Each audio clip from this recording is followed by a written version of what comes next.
A player's breaking point can be a failure, a mistake, a lost game, or a mismatch. For the Chicago Bulls, it was a fight between the best player, Michael Jordan, and one of the team's role players, Steve Kerr. From there, they swept the league and forged a new dynasty that allowed them to be champions for the next 3 seasons. Want to know why? Stay until the end of the video to learn why, instead of getting punched like poor Kerr. How was it that Jordan and Kerr's fight created the best team in history? Well, they crossed paths in a tough practice, and from that point on, Michael understood that he had to trust his teammates. Don't you think? Well, get ready to hear the story, but first make sure to subscribe to the channel down below, because it's not the only thing we have to offer, and if you don't, you'll miss out on something, we promise. You'd better come, said the Chicago prop, Johnny Ligmanowski, to Phil Jackson. What had been so serious as to interrupt a press conference by one of the best technicians in history? His star, who had returned him from retirement 1 campaign ago, Michael Jordan, was fighting with Steve Kerr, one of the most unknown players of the time. Jackson had left the team practicing pitches, and a few minutes after leaving to attend the press, some players began to dispute a dive. On one side was Jordan, and on the other, Kerr, who marked him and hit him several times. In one of those frictions, Michael exploded and, without a doubt, put a punch in his eye. After that, his teammates separated them, and on the 23rd, he went straight to the locker room. That night, more peacefully, Phil asked Jordan to call Steve to apologize. The coach wanted to start the season from zero, with good chemistry and without hate. Fortunately, Michael, who didn't even know Steve's last name, and even less had his number, contacted the shooter and the matter was buried. Minutes later, the rookie answered the phone and Jordan gave a show of greatness, saying, "I'm so sorry. I got carried away by the moment. I want to go back to my old self and this should never have happened. I apologize." Jordan's explosion was not only because he had a strong temper. The press had been beating him up for months, saying that his career was over. They were talking about his taste in gambling and betting, his ego and vanity, and even his false modesty. There is a limit to everything, even for this figure who seemed to have everything under control, and all that pent-up anger went into poor Kerr's face. But from that moment on, Michael Jordan not only began to respect Kerr, but also learned to communicate with the rest of his peers. He was able to express what was bothering him and what he expected from them. He also understood that not everyone could be like him, and that every person on the team was an island.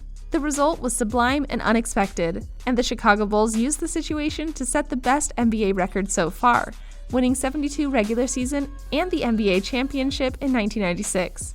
There was so much talk that Michael Jordan published a story in the form of a cartoon, in which he tells how the incident was from his point of view. On the other hand, Steve Kerr went farther into the subject and from a distance. He turned the story into a real anecdote of overcoming. Because, according to his point of view, it reminds him of how brothers fight, roommates, couples.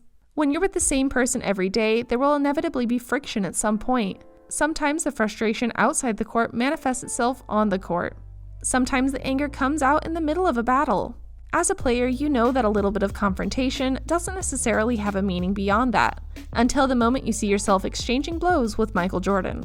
I don't know what the hell I was thinking. It's Michael Jordan. He's the greatest player of all time, but I was pretty competitive and played aggressively.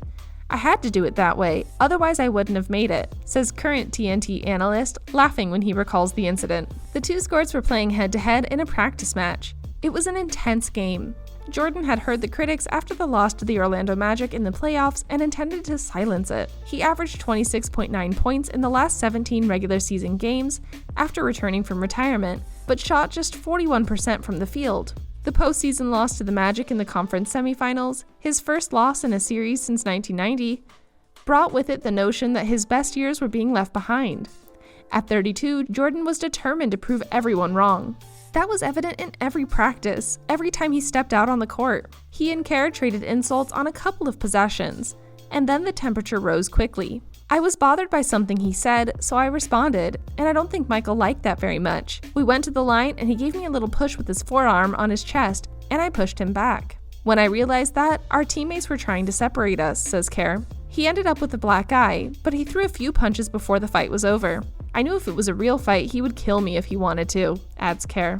Kerr and Jordan didn't have much of a relationship at the time. They had played together for a couple of months. Before Jordan left the stadium that day then, Bulls coach Phil Jackson, who might have avoided the fight if he hadn't been in the office making a conference call to the media, Kerr suggests, told the superstar he was going to have to talk to Kerr that night. As strange as it sounds for a son of intellectuals like Kerr, someone who was taught that violence is not the right method of conflict resolution. He believes what happened to his colleague was the right thing to do. He said he was ashamed of the way he treated him and that he would not tolerate it. You can't turn away from a fight. You have to protect yourself and defend yourself, and that's what Steve did, says Bill Wennington, who was then the reserve center of Chicago and is now a colored radio commentator. From that point on, it was a totally different relationship, says Kerr. There was mutual respect, with Kerr feeling that Jordan trusted him on the court in important situations. In Jackson's new book, 11 Rings, he says the hit was a wake-up call for Jordan and a key moment on the road to the Bulls' 1995-96 championship win of 72 regular season games. Who knows what the wake-up call would have been if this fight had never taken place? Who knows if there would have been any? It made me look at myself and realize I was being an idiot about the whole process, Jordan says in 11 Rings. He realized he wasn't in sync with his new teammates after returning from his break. He started to understand everyone else better. With me, he definitely had another relationship, says Kerr. He had a different approach than the rest. He was a maniac. He had his own way of looking at the game and the season. He had to understand that everyone was different and not everyone was as talented as he was. It was a two-way street. Being Jordan's partner, you were going to have to accept that he was going to push you around at times, although usually he wasn't that literal. If you understand that all those changes were to win, would you be able to enjoy playing with Jordan? However, relating to and having a good connection with the most famous people on the planet is not a simple task. It was difficult to have normal interaction with Jordan off the court because of the crowds he attracted. We understand he had a different life, says Kerr. So we all respected his privacy off the court and the fact that he needed a couple of bodyguards when we played as visitors with whom he played cards in his room instead of going out. I mean, that's what any of us would have done in his place. There can be more tension when a member of your team is the only one stealing all the attention and popularity. Jackson's job was to diffuse the situation, to foster a sense of community. This season, he also had to integrate Dennis Rodman and his colorful personality, ask Ron Harper to accept his role as facilitator, blocker, and convince Tony Kukoc to be the sixth man.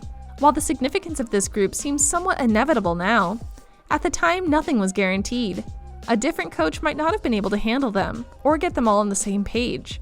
In a basketball team, you can see the phenomenon that even if you're with your teammates all day, you may not be communicating, says Kerr, and Phil would never have allowed that to happen. The Bulls couldn't have been this great without that immense talent, but they also couldn't have made history if they didn't play as a team.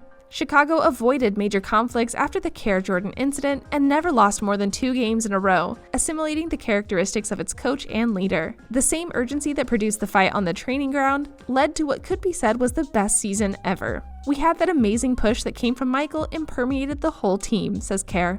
There's no easy path to cohesion on a basketball team. Each locker room has different personalities. Each coach has a different approach. From the outside, we don't see what happens in private. We don't know about the little discussions that go on every day. Big teams don't avoid collisions, but create an environment where friction can be dealt with. A fight doesn't have to hurt a team. In fact, it can end up being a catalyst to forge deeper bonds. The Chicago Bulls ended with a record of 72-10 that lasted as the best record of all time until obviously the Golden State Warriors drank it up. That kind of harmony is a rare thing to see, and it's certainly something that's worth a good fight for once in a while, don't you think? We hope you enjoyed the video. Make sure to leave us a like down below and smash the bell icon to get notified when we post new videos.